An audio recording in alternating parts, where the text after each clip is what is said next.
မင်္ဂလာပါခင်ဗျာဒီဗီဒီယိုကကျွန်တော်တို့ idea okay တွေနဲ့ထုတ်ထားတယ် Burma share ဆိုတဲ့ product ကြောင့်ရှင်းပြတာဖြစ်ပါတယ်ဒီ Burma share ကဘာလို့ပေးရလဲဆိုတော့ Udu ကိုအသုံးပြုပြီးတော့ server တွေကို management လုပ်တဲ့နေရာမှာ server တွေကိုကိုယ်တိုင် manage လုပ်စရာမလိုအောင်လို့လုပ်ထားပြီးတဲ့ platform တစ်ခုဖြစ်ပါတယ်ဗျဆိုတော့ဒီမှာဆိုလို့ရှိရင်ကျွန်တော်တို့ digital ocean နဲ့ AWS EC2 license စသဖြင့်ပေါ့နော်ဒါတွေနဲ့ကျွန်တော်တို့ချိန်လို့ရအောင်လုပ်ထားပေးပါတယ်နောက်ကျွန်တော်တို့ဒီဆိုကို gain နဲ့ပတ်သက်တာဆိုရင်ကျွန်တော် GitHub တို့ GitLab တို့နဲ့ချိန်လို့ရအောင်လုပ်ထားပေးပါတယ်login ဝင်တဲ့နေရာမှာလည်းကျွန်တော်တို့ဒီ site လို့ GitHub နဲ့ sign in ဝင်လို့ရအောင်လုပ်ထားပေးပါတယ်ခင်ဗျ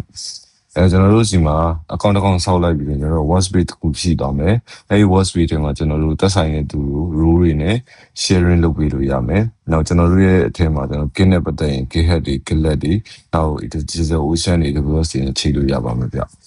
ဆိုတော့အဲ့ဒီကနေမှကျွန်တော်တို့ကကိုယ်ပိုင် project တွေဆောက်ချင်တယ်ဆိုရင်ကျွန်တော်တို့ချိန်ထားတဲ့ဒီ workspace ရဲ့ GitHub ထဲကနေကျွန်တော်တို့လိုချင်တဲ့ repository တွေကိုရွေးလို့ရပါတ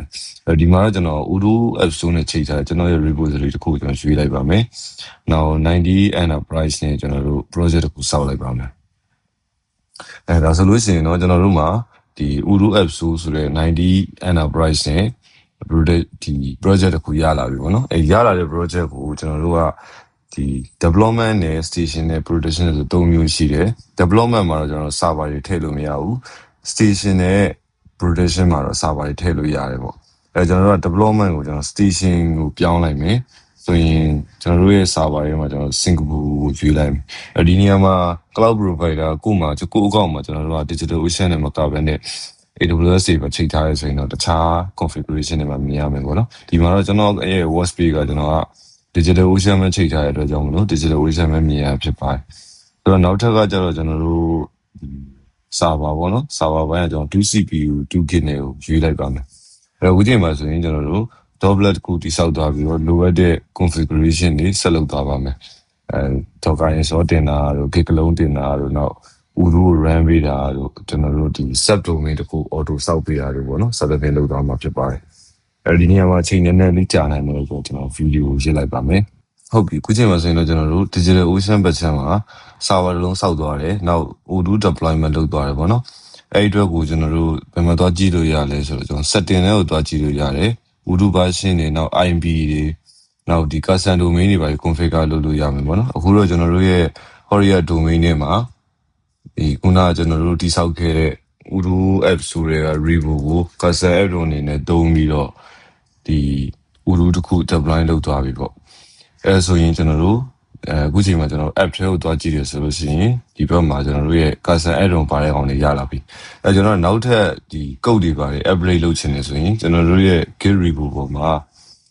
remake တခု upgrade လုပ်ပြအောင်နမူနာအနေနဲ့ပေါ့နော်တော့ commit change နှိပ်ပေးလိုက်မယ်ဒါဆိုလို့ရှိရင်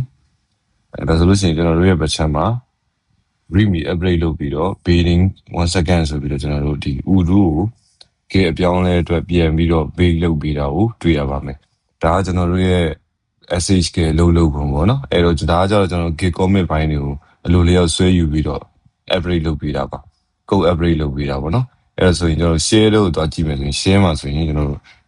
တို့ရဲ့ဒီ terminal ကိုမြင်ရမှာဖြစ်ပါတယ်နောက် new terminal တွေပါလည်းခေါ်လို့ရမယ်ပေါ့နော်ဆိုတော့နောက်ထပ်ကကျတော့ကျွန်တော် monitoring လက်ရှိမှာတော့ကျွန်တော် monitoring rep ကို CPU တွေ memory disk တွေအတွက်ပဲလုပ်ပေးထားတယ်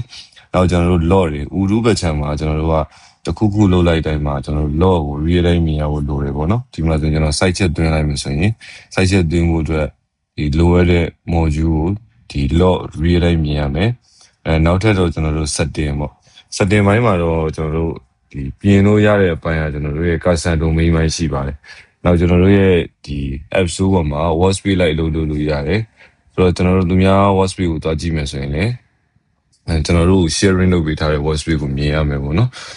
ဆိုကြပါစို့ကျွန်တော်တို့က setting ကိုသွားကြည့်ပြီးတော့ဒီမှာဆိုရင်ဒီ workspace ထဲမှာကျွန်တော်က developer ပဲဗျာအဲ့တော့ high culture ဆိုတဲ့အထဲမှာကျွန်တော်က developer ပဲအဲ့တော့အဲ့ developer ထဲမှာဆိုရင်ကျွန်တော်တို့ကပြင်လို့ဖြတ်လို့မရဘူးတိုးတော့ကျွန်တော်ကိုယ်ပိုင် workspace ဆိုရင်တော့ကျွန်တော်ပြင်လို့ဖြတ်လို့ရတယ်ပေါ့နော်ဒါတွေကကျတော့ကျွန်တော် rule နဲ့ဆိုင်ပါတယ် sharing လုပ်ပြီးတဲ့အချိန်မှာ developer administrator viewer စသဖြင့်ပေါ့နော်